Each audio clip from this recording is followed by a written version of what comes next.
vocês perceberam como esse assunto não é brincadeira.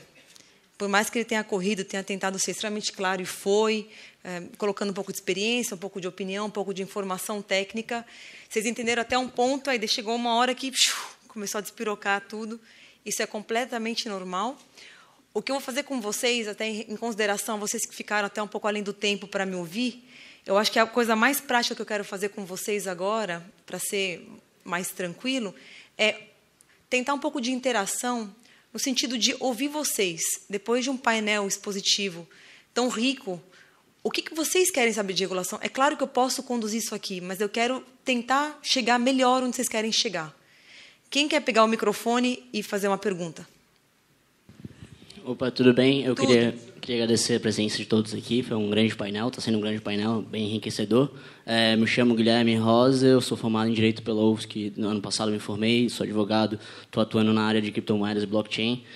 Primeiramente, eu queria saber, eu sou um grande fã da Blockchain Academy, por sinal, tá? Eu me espelho bastante no trabalho da Blockchain Academy. Eu queria saber a tua opinião sobre esse projeto que está em trâmite, primeiramente, né? Da regulamentação das criptomoedas, do Áureo. Ele diz que é uma regulamentação libertária. Quero saber se é realmente libertária, na tua opinião, se isso prejudica, se isso aumenta custos de transação, por exemplo. E o lobby que as corretoras estão fazendo agora que está se invertendo. Então, antigamente tinha um lobby contrário à regulamentação. Hoje, grandes corretoras como o Mercado, Bitcoin e Foxbit estão entrando juntas para tentar fazer alguma coisa, não sei, talvez está entrando num oligopólio nesse sentido. Queria saber de ti. Obrigado. Eu vou responder. Eu quero saber se alguém quer responder essa pergunta. Eu quero saber se alguém sabe do que ele está falando aqui. Você sabe? Você sabe. Quem sabe, levanta a mão. Quem sabe do projeto de lei? Não tem problema não saber, gente. É só para a gente... Eu quero levar até alguns pontos. 4 pessoas sabem. Eu vou responder. Segura um pouco. Quem mais tem dúvida aqui sobre regulação? Você. Pode ouvir. Passa o microfone para eu ouvir ele falar. Não, falasse bem a questão que, até certo ponto, eu entendi. Depois, eu estou boiando, sim. Legal. Quem mais tem dúvida sobre regulação, levanta a mão. Oi. Rapidinho, antes de você perguntar, quem é advogado aqui, levanta a mão. Quem é consultivo, levanta a mão. Quem é contencioso? Tá, só para ter uma ideia. Por favor, pergunta. Boa noite, sou o Christian, sou da área de tecnologia. Meu colega aqui do lado também, então a gente é um pouquinho diferente da maioria que está aqui. Eu não conheço detalhes da regulamentação, mas a minha visão, principalmente não sendo da área jurídica, é que muitas vezes o governo, onde o governo bota a mão, ele ferra com tudo, né? E uma regulamentação, ela é boa até certo ponto. Existem áreas que realmente a regulamentação ela é necessária para que não vire uma anarquia, que não fique o negócio todo jogado realmente, mas uma regulamentação sobre algo que a gente vê que está funcionando e funciona muito bem, principalmente fora do país, é algo que é justamente com más intenções ou com outras intenções, como, por exemplo, formação de um lobby, formação de um cartel, formação de um grupo de empresas que dominem esse mercado, que se feche e que, novamente, quem tome prejuízo disso é nós, consumidores, e não para que seja para somar para a gente como população. Obrigada. Alguém mais tem alguma dúvida sobre regulação? Doutora Rosine. Onde? Levanta aqui, a mão, por favor. Salvador. Salvador, aqui. Manda. Então, na verdade, eu vou precisar cortar um pouquinho, porque nós não abrimos para perguntas justamente por causa do tempo. Tá e como legal. a gente cortou, daí, se puder responder essas duas, fazendo um favor, desculpa, tá? É só por causa do tempo mesmo, tá bom? Na verdade, Salvador, fica tranquilo, porque o meu ponto aqui não era exatamente o final do painel que eu queria levantar. Eu queria condensar a minha exposição de uma maneira mais interativa. Então, onde eu quis chegar com esse levantamento? Não fica tranquilo, eu intento, a organização também organiza o evento, fica tranquilo, eu também estava tensa que nem você. Mas o negócio aqui é o seguinte, pessoal, eu quero que vocês entendam as aulas básicas que a gente teve de direito. O direito é uma atividade meio. Nós somos acessórios do principal, que é a atividade empresarial, que é a atividade médica, que é a atividade da tecnologia. Nós temos que conviver com coisas que nós temos que entender também. É aí que eu queria chegar. Todos aqui tivemos um primeiro contato com a tecnologia hoje, a maior parte das pessoas aqui acabou de ter um primeiro contato. Uma outra parte vai se aprofundar e tudo mais, mas onde eu quero chegar para vocês? Como advogados, e eu trabalhei 13 anos com direito bancário, então eu falo com conhecimento de causa, a primeira reação que a gente tem é pegar o caderninho, é como é que eu encaixo na regra? Eu vou assistir o evento, eu vou saber responder para o meu cliente. Então, assim, eventos são interessantíssimos para instigar a gente, mas não esperem que as respostas estejam todas no evento. Busquem informação por si próprios, busquem fontes boas para ter uma informação geral e completa sobre o que está acontecendo. E, mais que tudo, tentem entender isso dentro de um contexto.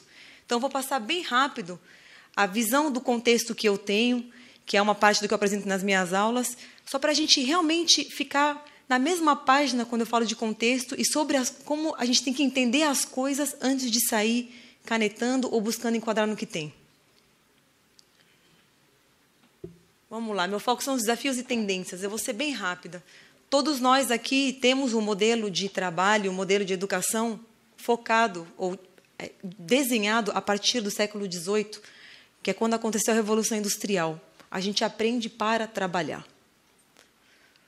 Aí a gente viu acontecer um segundo grande marco, claro que houve outros, mas eu selecionei alguns que eu achei mais relevantes, que foi a Revolução Digital. A gente conhecendo o computador, a internet, trocando informação com o mundo inteiro, ficando conectado. O que aconteceu? Todo mundo se conversa hoje de uma maneira muito diferente de como a gente conversava quando a gente era mais novo. Tudo é muito mais rápido, tudo é gratuito. A gente pagava muito para fazer ligações internacionais, hoje é tudo gratuito. Modelos de negócios surgiram. São modelos de negócios centralizadores, como Google, Airbnb, Facebook. Opa, acabou passando rápido. Mas esses tipos de negócio, eles estouraram nessa época da internet. E, como foi dito bastante hoje e ontem, o maior valor que eles agregam para a gente é conectar a gente. Eles deixam a gente conversar no Facebook, a gente fica conectado, a gente fica feliz de estar no Facebook. E eles estão pegando nossos dados por trás. Google, mesma coisa. A gente lança informação no Google, eles se transformaram na maior plataforma do mundo de pesquisa, mas enquanto a gente está feliz pegando informação de graça, eles também estão pegando informação da gente de graça e construindo outros produtos em cima disso. E mudou todo o nosso modelo de vida, educação, a nossa cultura, a forma como a gente faz política. E isso mudou também o mercado financeiro. A gente viu fintechs surgirem a partir da tecnologia, a gente viu investimento sendo feito na tecnologia, a gente viu novos modelos de negócio. Aqui é o peer-to-peer lending, só para trazer para a gente uma ilustração. Não sei como iluminar aqui, mas não tem problema. E a direita, o crowdfunding, que também acabou acontecendo mais pela internet. A gente viu até as normas mudando. Opa, ao pointer. Tá bom, obrigada. Fintechs tomando o lugar de bancos, no sentido de ser capaz de produzir tudo que os bancos produzem hoje, em termos de serviço de produtos.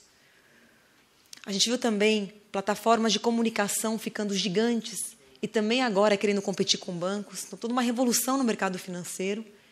E, no meio de tudo isso, o pessoal começa a falar de Bitcoin e blockchain. É um negócio que veio atropelando a evolução que a gente estava assistindo e vivenciando, que é o Satoshi. Eu tive a honra de conhecer o Satoshi. Ele é um senhor agradabilíssimo. Ele não diz para ninguém que ele tem a ver com isso. Ele vai negar até a morte dele. Mas os papos com ele foram todos de mundo financeiro, de como realmente esse mundo bancário pode ser cruel. Então, eu tenho absoluta certeza que ele tem um pé nessa história. A gente viu falar de Bitcoin, de blockchain. O Bitcoin como sendo uma unidade digital que a gente está transacionando. O blockchain como sendo a arquitetura tecnológica por trás do Bitcoin. E aí tem que tomar muito cuidado, por quê? Esse é o começo da conversa. Mas depois surgiram outros papos em cima disso, né? Nasceu para ser dinheiro e agora a gente quer fazer registro de informação no blockchain. Essa é a ideiazinha que o Renato falou. E começam a surgir outros blockchains, além do blockchain original do Bitcoin. E o papo vai longe em termos de potencial, em termos de possibilidades, em termos de desafio também. Oportunidades começam a surgir.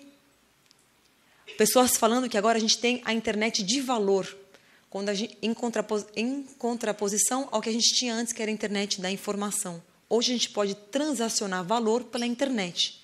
Essa é a grande virada do jogo que veio através das plataformas do tipo blockchain. remodelando a forma como a gente se relaciona. Então, muitas vezes foi falado hoje de peer-to-peer, relação direta, e não necessariamente passando por intermediários. E a gente começa a entrar, então, em questões jurídicas para falar disso. É óbvio que eu não vou ser capaz de resumir para vocês toda a parte jurídica. Óbvio que eu poderia fazer aqui uma verborragia e sair discutindo como é que está a China, como é que está o Japão, como é que está a Austrália, como é que está o Brasil. Eu poderia e vou até para responder as perguntas específicas. Mas o meu maior ponto para vocês não é esse.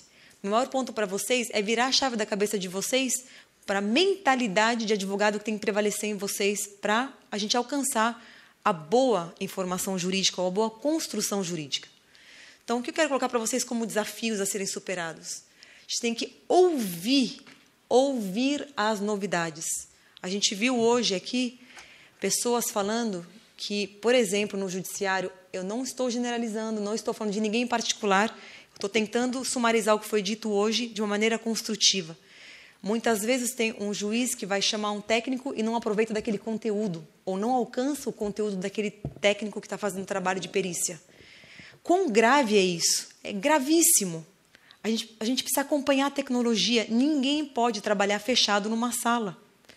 Eu quero saber, alguém aqui, todo mundo está assistindo a palestra de Bitcoin, mas alguém comprou um Bitcoin para assistir a palestra? Ou uma fração de Bitcoin? Não. Eu trabalhei muitos anos no mundo bancário e eu trabalhei um pouco com o mercado de capitais. Eu não tinha comprado nenhuma ação enquanto eu trabalhava com o mercado de capitais. Como que isso não me limitou como advogada? Então, a gente, como advogado, tem que viver aquilo sobre que a gente está falando. Ouvir. A gente não sabe tudo. E tudo está mudando muito rápido. Nivelamento de conhecimento. A partir daí, buscar boas fontes. Tudo que é evento tem que ir, tudo que é informação tem que buscar. Vai chegar uma hora que vocês vão ter um espírito crítico mais evoluído e vão saber filtrar melhor. Mas tem que ir atrás. Não dá para ser passivo e papagaio, replicar o que você viu aqui ou acolá. Esse negócio de ser papagaio leva a gente a erros crassos de compreensão, de nomenclatura, que depois levam a gente a conclusões falsas dos nossos trabalhos também. Complexidade do assunto. Quando eu comecei a entender de Bitcoin foi em 2014, a aprender, a me interessar. O que aconteceu em 2015, quando o pessoal começou a falar de blockchain, mudou minha cabeça completamente. Quando, em 2017, nasceram os ICOs, já tinha nascido em 2016, mas quando foi a febre dos ICOs, virou minha cabeça completamente de novo. Isso aqui é uma transformação constante. E tem muita gente que sai falando que é especialista em Bitcoin, em blockchain. Ouço falar, não vou ficar batendo de frente com ninguém, mas eu tenho a maior dificuldade para falar que sou especialista. Por quê? Apesar de eu estudar isso aqui dia e noite, final de semana, tem 4 anos quase que eu faço isso, eu sei que eu não sei nada. Porque é um assunto que toca o direito, é um assunto que toca a economia, é um assunto que toca a filosofia, a ética, a tecnologia. Então, assim, a gente tem que ser humilde, entender que isso é tão complexo que a gente não vai alcançar tudo, mas a gente vai fazer o nosso melhor para alcançar a complexidade. Velocidade das mudanças, na mesma linha. Vai mudar amanhã. O que você sabia hoje, se você não ficar atualizado, vai mudar amanhã. Se eu fico 2 semanas, quer dizer, não chego a ficar 2 semanas, não chego 3, 4 dias sem ler notícias, eu me sinto perdida nas discussões dos grupos de WhatsApp. Gera uma ansiedade terrível, eu tenho que me controlar, mas é a verdade. Assim, a gente tem que saber o nosso limite também, de quanto que a gente tem que se cobrar. Não tem como saber tudo, mas é assim. E as normas sobre as quais a gente está trabalhando e tentando encaixar esse assunto são normas que não nasceram para esse assunto, não foram pensadas para a sociedade que a gente está vivendo. A gente está vendo um monte de remendo na legislação que não vai dar conta de alcançar tudo o que está acontecendo. Tá? Então, quando a gente pensa em perspectiva, tendência, a tecnologia veio para ficar e está ganhando cada vez mais parte da nossa vida. Até brinquei enquanto estava aqui com vocês assistindo de manhã. Eu brinquei e postei na internet assim. Falei, engraçado, estou num evento de direito digital aqui em Florianópolis e assim, vai muito além do que está sendo dito nas palestras. O pessoal falando de dar like no Facebook, de dar o livro, se você entrar no meu LinkedIn, de coisas desse tipo. É realidade, tirando o selfie aqui na frente.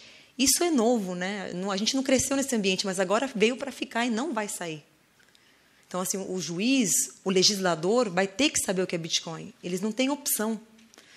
Em 2 anos, eu vi ninguém do Legislativo, aliás, uma pessoa do Legislativo e uma pessoa do Judiciário nos meus cursos. Eu acho isso muito estranho. Mudança de paradigmas. Temos que aceitar e entender isso. Isso é fato também. E os paradigmas novos que estão surgindo, provavelmente eles vão ser transformados de novo. Então, isso também é uma tendência que veio para ficar, uma mudança constante de paradigmas com que a gente tem que lidar. Arbitragem jurídica. Esse é um assunto chave. Não sei quantos vocês estão familiarizados com o conceito. O que eu quero dizer aqui para vocês? Eu quero dizer o seguinte: se a gente fechar as portas aqui, o pessoal vai para fora. Tão simples quanto isso. Já está acontecendo. Nosso mercado está prejudicado por isso. Por quê? As mentes brilhantes que estão se esforçando para criar aqui soluções, com que eu estou lidando diariamente, toda hora ficam truncados por burocracia, por alguém do Legislativo que não entende, por alguém advogado que não entende. Normal, eu não estou questionando, vejam bem, eu não estou questionando o natural do progresso do conhecimento. Mas a gente vive num sistema truncado que torna muito mais difícil a construção positiva de soluções e a exploração disso aqui no Brasil. Isso é um problema. Quando as pessoas vão embora, elas criam soluções lá fora e elas tendem a enriquecer, se derem certo, o país onde elas estão. E aqui a gente fica brigando por mesquinharia, vai cobrar tributo aqui, vai respirar, vai cobrar tributo, etc. e tal. Então, aqui, a gente tem que se adaptar para sobreviver. Se a gente quer ser um país que produz riqueza, a gente também tem a responsabilidade de se adaptar para isso. Não é o Estado que vai dar isso para a gente, é nós, como profissionais, como empreendedores. A gente vai ter que se adaptar para essa realidade, a gente vai ter que correr atrás, bater de frente com estruturas estabelecidas, sim, se a gente quer fazer alguma diferença ou ver alguma diferença acontecendo. Para terminar, eu não terminei, eu só vou também querer ter o direito da minha réplica frente ao professor Manuel, quando eu fui chamada de machista, porque o que aconteceu naquele momento foi uma ponderação. Campanella? Walter Campanella? Capanema, desculpa, Capanema. Quando ele estava falando sobre a questão das mulheres, da criação da lei Lola, o fato de que foi criada uma norma para proteger as mulheres, e eu falei que isso era uma questão de gênero, e que isso, então, fazia sentido para mim naquele momento. O que eu estranhei não foi o posicionamento do senhor Manuel, porque eu acho que quando ele se expressou, ele estava na melhor intenção, inclusive foi o painel mais divertido, eu morri de rir, mas assim, foi a melhor intenção de dizer, as mulheres têm que ser tratadas como os homens, que é uma coisa em que eu acredito também. Mas me chama um pouco a atenção o fato de todo mundo bater palma, porque no meio da fala dele também saíram algumas coisas técnicas sobre o que a gente tem que refletir.